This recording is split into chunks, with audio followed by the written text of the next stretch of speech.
Hey everyone, hi you guys. I hope you guys have been having a great week. Share in the comments down below what you got going on, anything you're looking forward to, any goals you kind of knocked out, just things that are moving you forward to whatever goal it is you set to achieve and knock out. Well, it doesn't have to be something huge or major. Just something off the checklist, and that is success, you know what I'm saying? But yeah, anyway, today you guys, this is a very classic topic term that we've all heard before, but today I actually did my own rendition and my own take, and I hope that with what I say today, it inspires you guys to kind of do the same, self-reflect, and go get what you actually set out to achieve. So yeah, without further ado, this is about advice that I would give to myself, my 15-year-old self. Easy peasy lemon squeezy. We've heard similar, stuff before, but yeah, just because you've heard something done over and over again does not mean that you yourself do not have your own unique perspective. So I actually took notes. I don't know how long this video is going to be, but we ball, you know how we like to do. Cut something, just cut this on, do your own thing. It's more so about taking down the ideas. But yeah, so my first main takeaway that I would tell my 15-year-old self is to learn how to take effective notes, study useful information about what, more so cause and effect rather than objective information. You know what I'm saying? To reread information and to learn how to set clear goals. Because I've touched upon this earlier in one of my previous videos, but school came easy to me. School was not something that was difficult or I had really to put much effort in at all. So when it came to this threshold, so for example, up until, I will be honest and say 8th grade, I was absolutely cruising. High school, I took AP classes and all that kind of stuff. And mind you, it wasn't even that difficult until I hit my sophomore year in high school, so 15.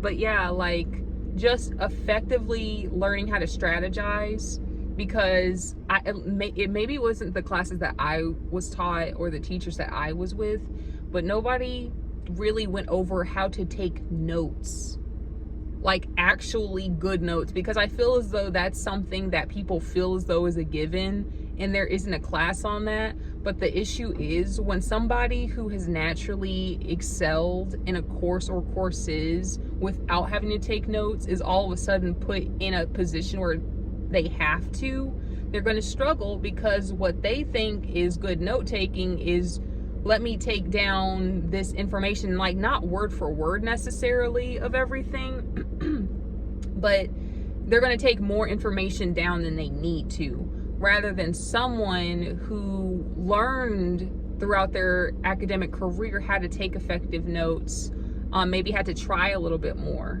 So I think that people misconceive the idea that if school comes naturally, easily to you, then you're just set for life. No, it's actually those are the types of people that really do need to focus on strategizing, because it's within their wheelhouse to do.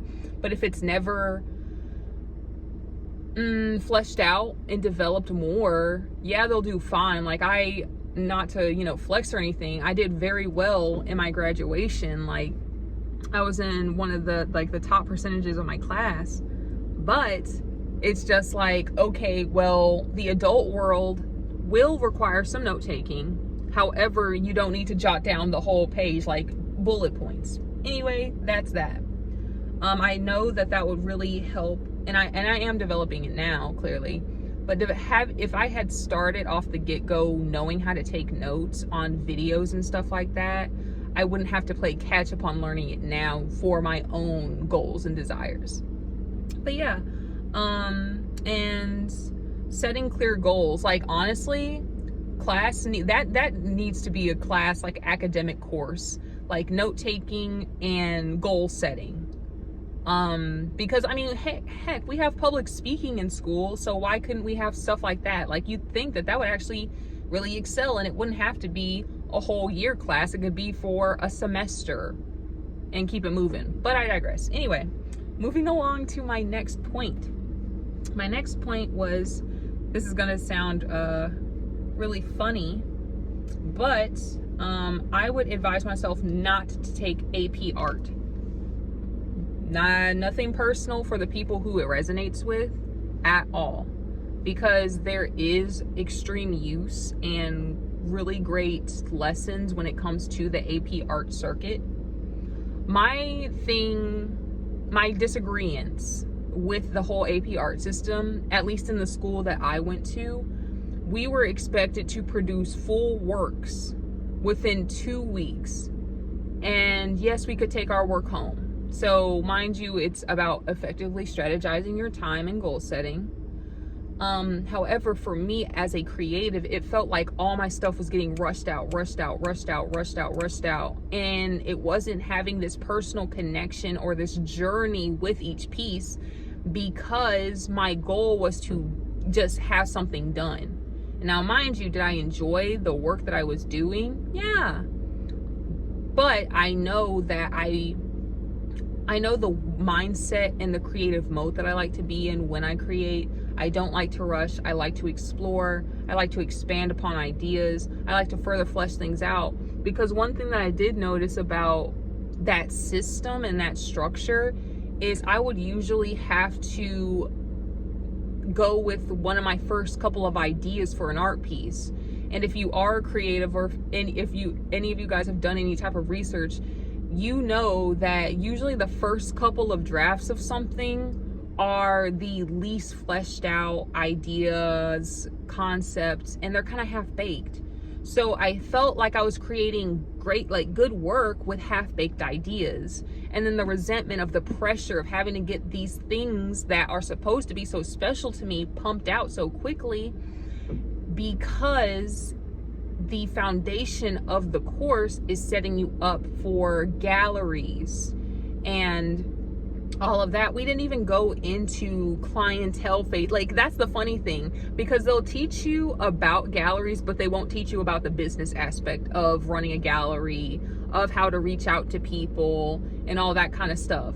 It's just like, especially when it comes to more advanced placement courses, yes, learning the medium and learning different mediums is perfect.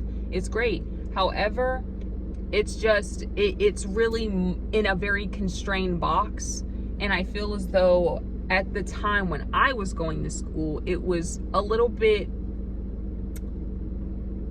I mean, archaic is a little bit dramatic, but let's just keep it. It was English, old fashioned. Don't know how the school system is now. I hope they allow artists to explore and create their own mediums and like thesis statements. I think that should be like a whole year, like give them a theme, but I digress. The point of the matter is AP Art really extinguished an aspect of my creative process that I'm still recovering from. However, I am, looking at that experience as a lesson. So like, what do I do now from that experience, rather than just writhing in it and being like, oh man, I should have never taken AP Art. This wasn't for me. That's not helping anything. It's like, yeah, get it out initially. Yeah, it was upsetting. But it's like, and then what? What are we doing now? Anyway, that is that one. My next one is focus on specifically what it is you want to do in life and plan to do so. Because the fact of the matter is, I feel, and based off my personal experience, especially when I was younger, like a teenager, I had a lot of hope for this magical future. I thought things were going to naturally fall into place. I wouldn't have to really strategize or do anything. The things that I want would reach out, like come to me like it was an Amazon delivery package. which in some ways, shapes and forms, mind you, I'm not resistant to that avenue. However, based off of my lived in experience, having faith is great. I had faith down, right? But I had none of the works because I thought, oh, faith is enough. I should just, believe that this can happen for me, and that's it. And what I'm coming to realize now is that it's like, yes, have the faith. Yes, have the vision for your desired life. Yes, live in that desired reality now. Feel from it. Give thanks to it. And give thanks to where you're at currently. However, make steps. And so, of course, I'm going to use an easy example. If you want to lose weight, right? Great, cool. You have the faith. You know you can do it. You've healed some inner wounds mentally. You can already imagine yourself in the size 2, in the cute clothes that you're going to wear and all that kind of stuff.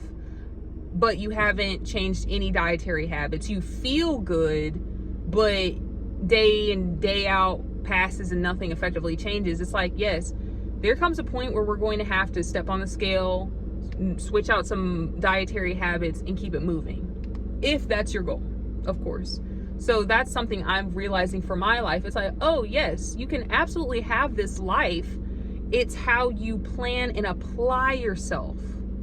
We can and that's something that's really cool too, because it's just like, hey, we are not nearly as limited as we believe we are. We're only limited to the range of how expansive our mind can go, how expansive we allow our imagination to go. And the key word of that is allow. How far do you allow your dreams to venture out? Because if you have a small imagination, you're going to have a small life, or you're going to have small manifestations. So even though it sounds far-fetched, think globally, think internationally, if that's what you want. Now, if you prefer it locally, then good, great. But if you're too afraid, and I'm speaking to myself right now, if you're too afraid of going global astronomical because you have no idea to get there, you will never even have an attempt to get it. Never. You will never have an attempt to get it if you don't, at the very least, dare to think big. Think big, because guess what? It's like that cliched statement. It's like shoot for the moon, and even if you miss the moon, you'll land amongst the stars. Let's go, people. So yeah. My next step. Don't hang around people that treat you like an option. So if you've ever been in a situation where you have texted somebody, reached out to someone, and you're like, hey, how you doing, man? Let's cut it up. What's going on? And then you don't, you send that text message off, and they either don't reply until 4 or 5 hours later, because I understand people are busy, we have lives, and we can't all immediately access our phones to communicate. Fine, good. However, it's just if it has been more than a day and you haven't gotten a response, I hate to say it like this. Now, unless you know their work history and their school schedule, that's different. But if it's not with the limitations of those exceptions, they probably don't like you like that. I hate to say it like that. They probably don't. They're probably treating you as an option. It's like, oh, okay, so Joe Smo texted me again. That's fine. It's not that deep. I'll get to him when I get to him. And it doesn't even have to be a malicious thing. It's just a meh. If people feel like that about you, get them out of your life immediately. It is a cancer, because if you are around people who treat you like that, if you think you're worth more than that, you will slowly believe them and be like, huh, yeah, maybe that's why people don't reach out to me. The people, we already know this saying, the people we hang around essentially make us. So what services are we giving ourselves when we hang around people who treat us like stale cornbread, or just the last piece of meat on the hot bar or something, just unwanted? It's no, you're definitely going to stifle any semblance of achieving your dream if you hang around that cesspool. So yeah. My next thing is, don't just stay in the city, town, or state you're in, even the country you're in, gosh dang it, if you, depending on your goals and values and what you want in life, just because of your high school friends, of your high school sweetheart, or of your family, because they are not going to live the life that you want. And if you stay around people because you're afraid of breaking their hearts, or if you're afraid of being lonely and alone, fear of the unknown, not knowing what to do, that is what breeds NPCs. No offense. No offense. And I'm talking to the choir here, y'all. This is Ashaya going to the freaking podium herself. It's just like, hey, and I'll share an example. So when I was in high school, I had the intention of going to this art college in Oregon, Portland, Oregon. Thought it was a great space, wanted to go there, never have been on the West Coast, thought it would be amazing. Of course, at this point, money was a factor. It was, definitely. I had scholarships, but it wasn't going to cover the whole thing. And I was kind of freaking out about that. But the main aspect of it was I had just gotten a boyfriend. And I really enjoyed him. Like, we were friends before we were, dating. So we had history, and that's something I'm always thankful for. Be friends with your partner before you guys become like romantically involved, if possible. But yeah, so we were dating, and he had no intention of leaving the state where I was in. And then I remembered looking at the map to Oregon from the state that I was in, and just looking at it and being like, oh man, that's so far away. And just thinking, well, if I leave, then I'll have to break up with him or have a long-term relationship. But let's be honest, a long-term relationship, especially amongst teenagers, not really gonna make it. But yeah, so I remember the day that I was like, well, I can go to this college in my state and stay around him, and never ever do that. Now, mind you, I don't look back on that with much regret, because I ended up doing something else entirely. However, when we put our life on pause due to our own fear of what others are going to think or say or do or react or respond, we suffocate ourselves. Our inner self is suffocated. Just think of it, each and every time that happens, it's just like a little bit more poison to that inner child inside, a little bit more poison to your higher self, who knew what they came down here for and is just getting ignored again. It's like, think about that. It's like your higher self's just sitting up there being like, hey, we had this whole plan, and I keep giving you intuition. I keep trying to talk to you, but you don't want to talk to me. So since you don't want to talk to me, I'm not talking to you. Or I'm going to make it or I'm going to distance myself, because the thing is, our higher selves are never gone. They're never away or something. It's just we are not tuned into them. So it's just like, you got to lean into the discomfort. You got to lean into the fear, into the pain, because funnily enough, some of the best and brightest treasures are right on the opposite side. I promise you that. When you embrace, and think about it this way, if you don't even want to see it that way, pain and adversity breeds strength and resiliency.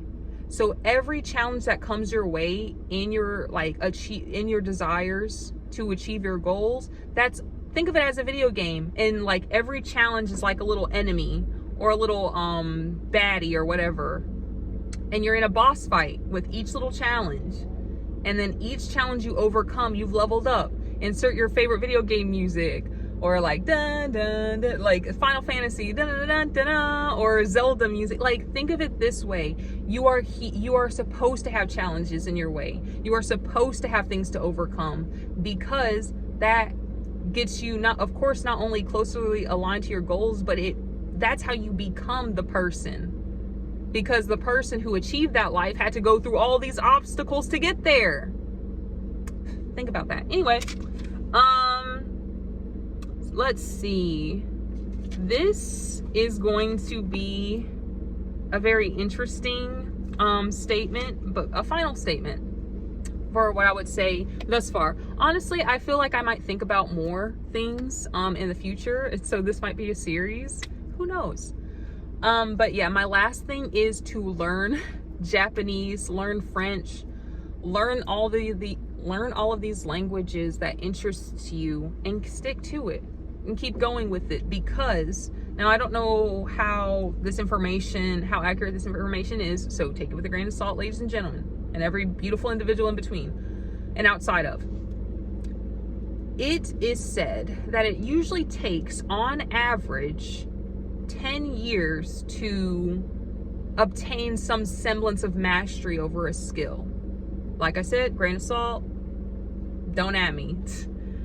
And if I had stuck to a regimen of learning Japanese or learning whatever language, I would be fluent in that language right now. So I'm like, I could be a polyglot right now if I believe that I could, because guess what, you guys? When I was 16 years old, I watched this video about somebody who learned Japanese, and they were 14 years old. And my 16-year-old self, y'all, said, I'm too old to learn Japanese. I'm too old to learn Japanese. Honey, what? We do that to ourselves. Like, we discount ourselves before we've even entered the game. And then if we do enter the game, we discount ourselves again because we think we're so crappy compared to everybody else. Guess what? The people who are at the top at number 1, they were at level 0 too. They were crappy too. They had doubts too. They had difficulties too. They had people that they aspired to be similar to get up there, y'all. And when we do stuff like that, we're doing ourselves an incredible disservice, and I absolutely refuse to continue to do so. You know what I'm saying? It's just like, I still have a lot of life ahead of me, God willing, but I'm too old for that shit anymore. I'm too old for the limiting beliefs. I'm too old for being afraid of challenges. You know what I'm saying? I'm ready now. And I know I'm going to scrape my knees. I know I'm going to cry. I know I'm going to shout. I know I'm going to tear at the air at my chest. Like, I'm going to pull a Shakespeare on you guys. But like, let's go. It's the time is now for action. Now. I like, honestly, it's just like, I don't care if the 9 to 5 is getting on your nerves. I don't care if you've got XYZ, ABCD. I don't care if you have like all these types of things, because guess what? It never matters what you intend to do. It matters what you actually do. And these were bitter pills for me to swallow, you guys. Facts. Straight up. I fought these ideas because I was in the belief system of, if it does not feel good, pleasant to me, then it is not worthy of being in my life, which is absolutely incorrect. And that, if we navigate our lives where we only want the pleasure, we don't want to live full lives, full, whole, and complete lives. So, thank you guys for joining my TED Talk. I'm just kidding. You guys are awesome and you rock. But yeah, just like, kick yourself in the pants, you know? I'm here to kick you in the pants in love and just like, go, because you deserve it. And if you don't believe you deserve it, talk to a therapist, do some shadow work, really sit in that discomfort and ask yourself why. Pull a 2-year-old on yourself and play the game of why. Why do I feel this way? Because such and so happened to me, and they made me feel this way. Why did such and so's response make me feel this way?